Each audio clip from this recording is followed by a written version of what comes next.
Good day ulit mga Kabingo Plus.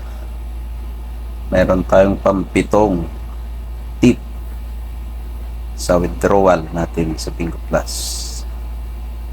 So, dito pinapakita dito ng Bingo Plus kung anong mga bangko ang pwede nating gamitin sa Bingo Plus sa pag-withdraw. Ito yung mga commercial bank. Pwede sa GCash, pwede rin sa mga bangko. So, meron ditong question, what banks can I use for withdrawal on Bingo Plus? Answer, Bingo Plus supports withdrawal transaction through the following major banks. So, basahin nyo lang dito kung meron kayo nito mga account dito sa mga bangko na ito. So, meron itong 30 na bangko. So, marami-rami ito.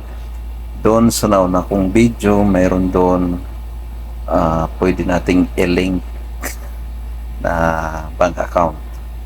5 bank account ang pwede natin i-link. So, kuan lang for info, yung sarili nyong bank account ang gagamitin nyo. Nakapangalan talaga sa inyo, hindi bank account ng ibang tao. So sana nakatulong.